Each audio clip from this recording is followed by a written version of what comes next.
আগামী জাতীয় সংসদ নির্বাচনে আওয়ামী লীগের অংশগ্রহণে বাধা দেওয়া হবে না বলে মন্তব্য করেছেন নির্বাচন কমিশন সংস্কার কমিশনের প্রধান ডক্টর বদিউল আলম মজুমদার। একটি বড় রাজনৈতিক দলকে নির্বাচনের বাইরে রেখে নির্বাচন করাটা গণতন্ত্রের জন্য খুব স্বাস্থ্যকর নয়। আওয়ামী লীগ আসা দরকার আছে, আওয়ামী লীগ মুক্তিযুদ্ধের সপক্ষের একটা দল, মুক্তিযুদ্ধকে সেভ করার জন্য আওয়ামী লীগের দরকার আছে। এদিকে বাংলাদেশে ক্ষমতার রদবদল, ইউনূসে হতাশ যুক্তরাষ্ট্র, হাসিনাকে ক্ষমতায় বসাতে চান Trump. A short time ago, the U.S. military carried out massive precision strikes. President Donald ট্রাম্পের দাবি, শেখ হাসিনা এখনো বাংলাদেশের প্রধানমন্ত্রী। রাজনীতিতে শেষ কথা বলে কিছু নেই, এবং এই কথার সর্বশেষ উদাহরণ হলেন শেখ হাসিনাকে নাকি পুনরায় প্রধানমন্ত্রীর চেয়ারে দেখতে চান স্বয়ং মার্কিন প্রেসিডেন্ট ডোনাল্ড ট্রাম্প। এবার যুক্তরাষ্ট্রই নাকি চাইছে হাসিনার প্রত্যাবর্তন হোক এবং স্বমহিমায়, ওই যে বললাম, প্রধানমন্ত্রী। এদিকে যুবলীগের বহিষ্কারাদেশ প্রত্যাহারের কঠোর নির্দেশ, খনি ফ্যাসিস্ট ইউনূস গংয়ের পতন নিশ্চিতের ডাক। 15 সেনা কর্মকর্তা কি এখন চাকরিচ্যুত নাকি বরখাস্ত? 26 অক্টোবর আন্তর্জাতিক অপরাধ ট্রাইব্যুনালের prosecutor Gazi M S Tamim briefing এ সাংবাদিকদের বলেন, এই 15 সেনা কর্মকর্তা এখনো কর্মরত রয়েছেন। এদিকে স্বরাষ্ট্র উপদেষ্টার পদত্যাগ চায় আলেম সমাজ সহ ইসলামী সংগঠন।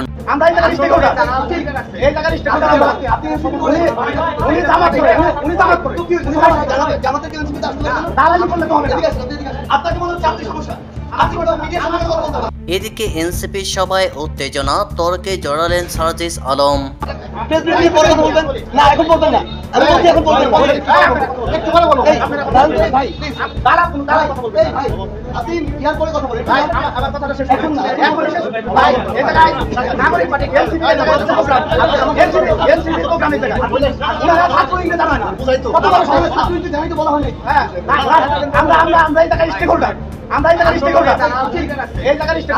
এদিকে সন্ধ্যার পরে ঢাকার রাজপথে আওয়ামী লীগের বিশাল বিক্ষোভ মিছিল।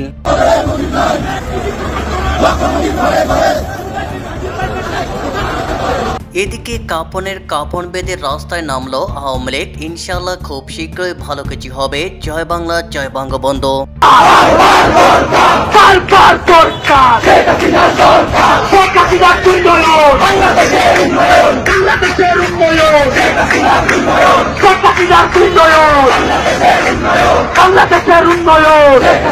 এদিকে বাংলাদেশে ক্ষমতার রদবদল, ইউনূসে হতাশ যুক্তরাষ্ট্র, হাসিনাকে ক্ষমতায় বসাতে চান ট্রাম্প। বাংলাদেশের পরবর্তী প্রধানমন্ত্রী হচ্ছেন শেখ হাসিনা। ভারত যেমন বঙ্গবন্ধু কন্যাকে প্রধানমন্ত্রী পদে দেখতে চাইছে, একই ইচ্ছা আমেরিকারও। তার কয়েকটি কারণ রয়েছে। একটি বিষয় লক্ষ্য করলে দেখা যাবে ডিপ স্টেটের সক্রিয়তা কিন্তু আগের মতো নেই। এর কারণ অবশ্য অন্য। আমরা ইতিমধ্যেই জেনে গিয়েছি যে গত জুলাই গণ অভ্যুত্থানের পিছনে সেদেশের ছাত্র জনতা থাকলেও পিছন থেকে কলকাঠি নেড়েছে ডিপ স্টেট। তারা বাংলাদেশে একটি পরিবর্তন দেখতে চেয়েছিল। তারা বসাতে চেয়েছিল এমন একজনকে তাদের হয়ে কাজ করবে। তারা যেমন যেমন নির্দেশ দেবে, ক্ষমতার মসনদে আসীন ব্যক্তি সেই নির্দেশ কার্যকর করবে। এই পর্যন্ত সবই ঠিক ছিল, কিন্তু কার্যক্ষেত্রে দেখা গেল ডক্টর ইউনূস তাদের আশা পূরণে চূড়ান্ত ব্যর্থ হয়েছে।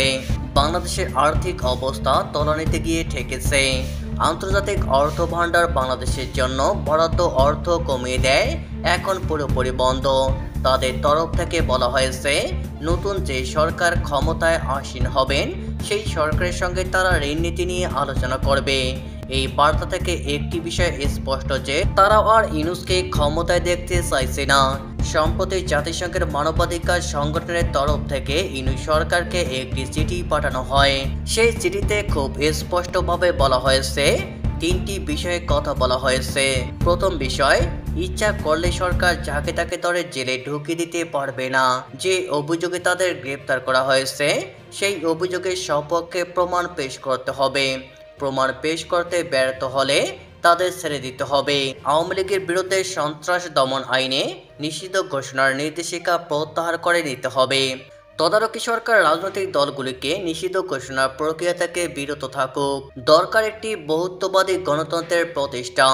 চিঠিতে অবাধ ও নিরপেক্ষ নির্বাচনের কথাও বলা হয়েছে। ডক্টর ইউনূসকে পাঠানো চিঠিতে জাতিসংঘ সাফ জানিয়ে দিয়েছে, সবাই যাতে সংবিধান প্রদত্ত নাগরিক অধিকার প্রয়োগ করতে পারে সেটা অন্তর্বর্তী সরকারকে নিশ্চিত করতে হবে।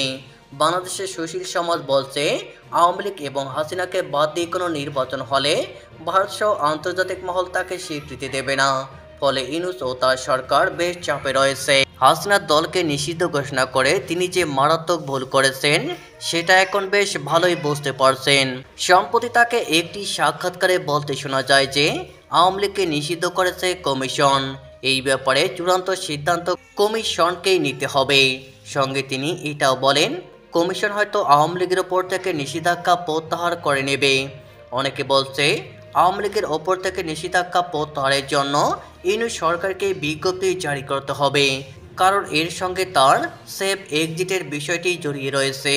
তদারকি সরকার প্রধান বেশ ভালোই বুঝতে পারছেন তার দেশে থাকার মেয়াদ ফুরিয়ে এসেছে, নিরাপদে বাকি জীবন কাটাতে হবে ভিন্ন কোনো দেশে।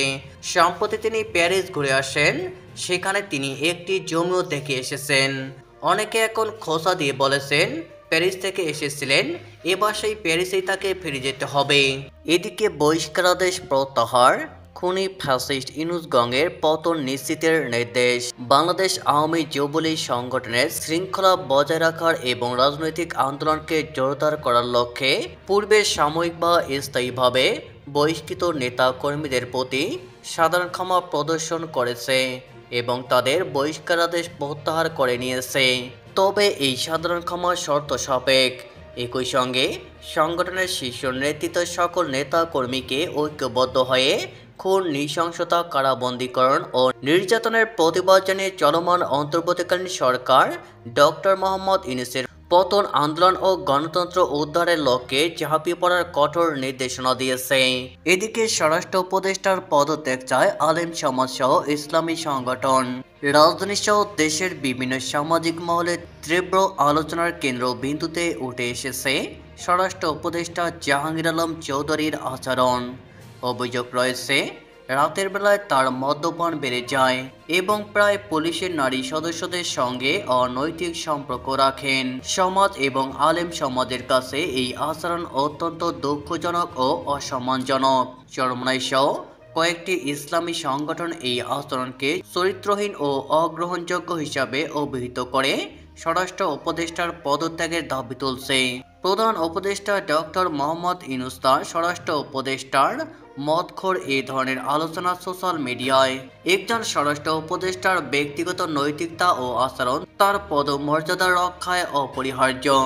সামাজিক এবং প্রশাসনিক দৃষ্টিকোণ থেকে মাতাল ও অশোভন আচরণ একজন স্বরাষ্ট্র উপদেষ্টার মর্যাদা ও দেশের স্বার্থের জন্য ক্ষতিকর। জনগণের মধ্যে আস্থা হ্রাস পাচ্ছে, মন্ত্রণালয়ের ভাবমূর্তিও ক্ষতিগ্রস্ত হচ্ছে। বিশেষজ্ঞরা মনে করেন স্বরাষ্ট্র মন্ত্রণালয় ও সরকারের বিশ্বাসযোগ্যতা পুনঃপ্রতিষ্ঠার জন্য এই ধরনের কাণ্ডে যথাযথ তদন্ত ও ব্যবস্থা গ্রহণ অপরিহার্য। এদিকে এনসিপি সভায় উত্তেজনা, তর্কে জড়ালেন সার্জিস আলম।